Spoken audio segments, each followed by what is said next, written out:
Okay, let's dive in. Think about this.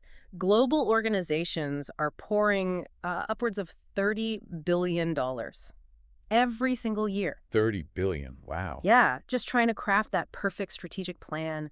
Hiring consultants, workshops, mapping out the future. It's a massive investment. Detailed blueprints everywhere. And here's where it gets really eye-opening for you listening, the data. It shows that more than 80% of those perfectly polished strategies, they just crash and burn. 80%. Yeah, the second they hit the real world, the day-to-day work, they just don't survive contact with reality. It's like this huge multi-billion-dollar failure to launch problem. Ouch. Okay, so that's our mission today then. We need to explore the system designed specifically to bridge that gap, that execution gap. Exactly. Franklin Covey's The Four Disciplines of Execution. 40X, for short. And the idea isn't just better planning, right? It's supposed to be a simple, repeatable formula. Simple, repeatable. That's key. Turning inconsistent results into something predictable. Building a real culture of high performance. We're really digging into the mechanics of getting things done, not just dreaming them up. Better doing, not better dreaming. Yeah. I like that. Yeah, 40X gives that structure. It helps the teams on the front lines connect what they do every day directly to the big overarching goals of the organization. Okay, let's unpack it then. Discipline 1. It starts with this idea of intense focus. Ruthless focus, really. The rule is crystal clear. You have to identify the wildly important goal. The WIG. The WIG. Okay. That's step 1, and it's crucial because great execution starts with narrowing things down. Like the book says, if you are doing 10 important things, you are doing 0 things well. D1 forces the team to pick out the 1 or maybe 2 things that if you achieve them, everything else becomes easier or, frankly, less important. I do like that acronym WIG. It cuts through all the usual corporate jargon. But here's the thing. The challenge every leader I know faces... You define the WIG. Great. Monday morning. Then Tuesday, a massive client crisis hits. Wednesday, the server melts down. How do you shield that WIG from, what do they call it? The whirlwind. Exactly, the whirlwind, that urgent day-to-day chaos that's always threatening to pull you off track. Yeah. How do you protect the important from the urgent? That's the constant battle. And you protect it with discipline, too. Act on the lead measures. This one is all about leverage, and honestly, it kind of flips traditional management thinking on its head. Leverage. Okay, so this sounds like the 80-20 principle coming back. 80% of your results from 20% of the effort. That's a good way to think about it, yeah.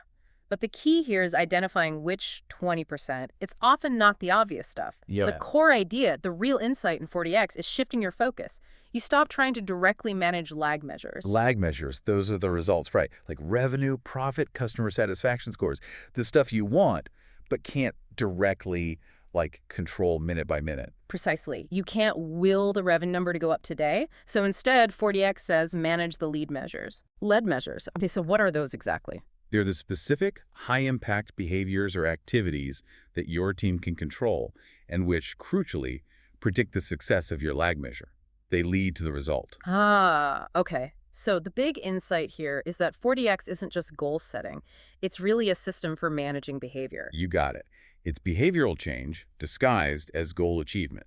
So let's take an example. If our WIG, our lag measure, is reduce customer churn by 10%. The team doesn't just sit around worrying about the churn rate all week. Right, because that's the lag. It's already happened. Instead, they focus like a laser on a controllable lead measure. Something like increase the number of proactive check-in calls we make to new customers from 50 to 75 per week. Perfect example. That's something the team can actually do and measure immediately. D1 gives you the where, the destination. D2 gives you the how, the specific high-value actions you track along the way. And the theory is, if you consistently hit that late measure, making those calls. The lag measure, the churn rate, has to improve eventually. It's predictive. Okay, makes sense. So we've got the focus, the WIG from D1, we've got the right high leverage actions, the lead measures from D2, but, well, knowing what to do. And actually doing it consistently, week after week. Exactly. Those are 2 totally different ball games, aren't they? So now we need the engine, the system, to keep that behavior going, keep the energy levels up when the whirlwind is still blowing. And that's where D3 and D4 come in. They're designed to tune these abstract goals into, well, a game people actually want to play and win. Starting with Discipline 3, keep a compelling scoreboard. A scoreboard. This is the discipline of engagement. Now, usually when I hear scoreboard in a business context, I think of reports from management, charts going up the chain. But 40X seems to position this differently. Very differently. This is a crucial point. The scoreboard in 40X is for the players, not primarily for the coach or the manager. For the team doing the work. Yes. It needs to be simple, super visible, like right there where the team works. And ideally, updated by the team themselves, in real time if possible. It has to show them instantly, are we winning or losing on our lead measures right now? Ah, okay. So it's not a historical report card, it's a live game status. Exactly. Think about any game. People play differently, more intensely when they know the score and know they can affect it. It creates this immediate feedback loop. It drives motivation from within the team. That makes a lot of sense. That immediate visibility and the team owning the scoreboard, that feels like a big psychological shift. It is. It shifts ownership of the performance to the team, not just management checking up. And I guess that's where having some simple tools, maybe like the 40X software or specific apps they mentioned, becomes almost necessary to keep that scoreboard truly live and accessible, tracking both the lead and the lag measures easily. It certainly helps make it practical and sustainable, yeah. If D3 is about that intrinsic motivation, keeping people engaged, then Discipline 4 is about making sure it all sticks. Discipline 4, create a cadence of accountability. Accountability. Okay, that word can sometimes make people nervous. How is this different from, say, the standard weekly team meeting that, let's be honest, a lot of people dread? It's very different because it's highly focused and very structured. It's not a general catch-up or a strategy brainstorming session. It's a quick meeting, maybe 15, 20 minutes tops, once a week. A WIG session. WIG session, okay. Right. What happens in it? Simple agenda. First, review the scoreboard. How did we do on last week's commitments for the lead measures? Second, highlight successes. Analyze quickly what worked and what didn't. Third, and this is critical, team members make new commitments for the coming week. Specific things they will do to move the lead measures. So it's about looking back briefly, but mostly looking forward and making concrete plans for the next 7 days. Exactly. Yeah. It creates this regular rhythm, this cadence, where everyone knows they'll report on their commitments and make new ones. It formalizes the follow-through and allows for really rapid course correction if things aren't working. It's basically building a mini performance management system right there with the team, focused only on the WIG. Okay, so we have the 4 disciplines: focus, WIG, leverage, lead measures, engagement scoreboard, and accountability cadence. It sounds straightforward, but the big question is, does this simple formula actually produce, breakthrough results, especially across different kinds of organizations? That's always the key question, isn't it? Does the theory work in practice?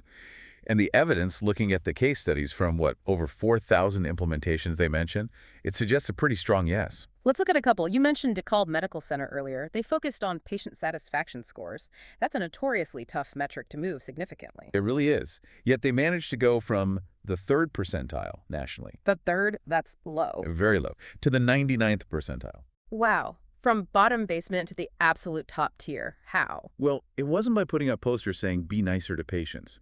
They defined a clear WIG related to patient satisfaction, D1.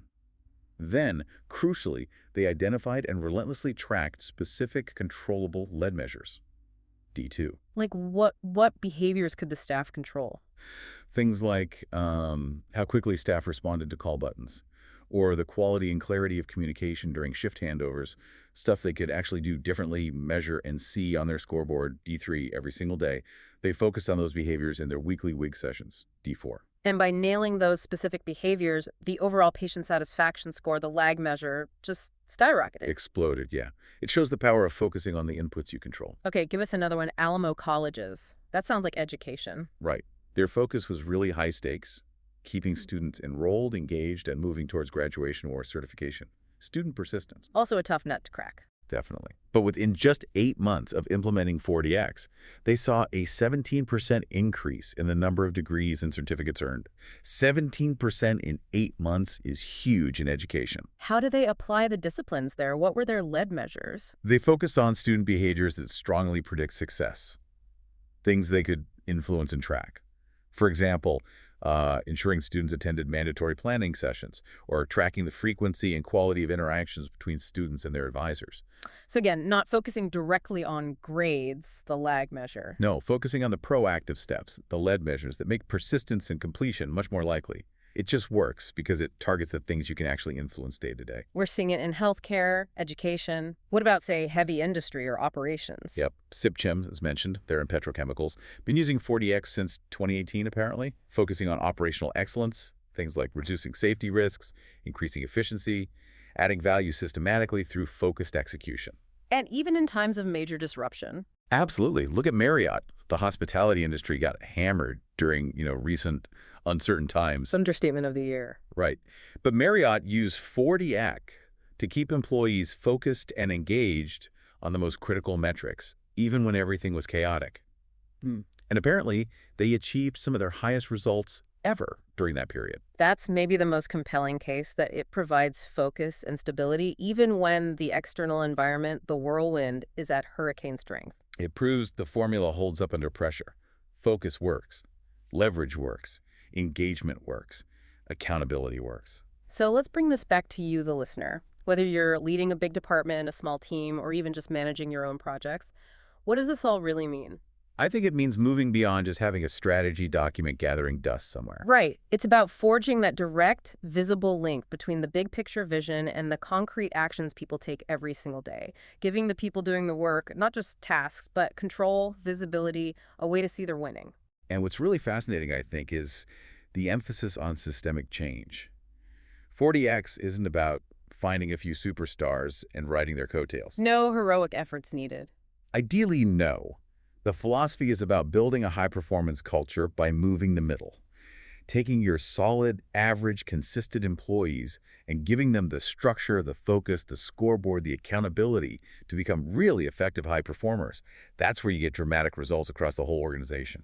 That's a powerful idea, shifting the performance of the core majority, not just relying on the outliers. Exactly. So if we accept that statistic that 80% of strategies fail, the big lesson here feels pretty simple, doesn't it? Execution is the strategy that matters. Yeah. Being brilliant in the planning meeting is great, but it doesn't count unless you can be consistent day in, day out on the front line where the work actually happens. The whole framework just pushes you, forces you almost, to ask that fundamental question. What's the one thing that, if we achieve it, will make the biggest difference? Find your wig. Then figure out those few crucial lead measures you can control. And build that simple, relentless rhythm of accountability around them. So a final thought for you listening. If you had to pick one thing in your world right now, your team, your business, your own work, what's the one wildly important goal that absolutely must improve? Find that wig. And then just brainstorm. What are maybe 2 or 3 key actions, things you can directly influence and measure that would predict its success?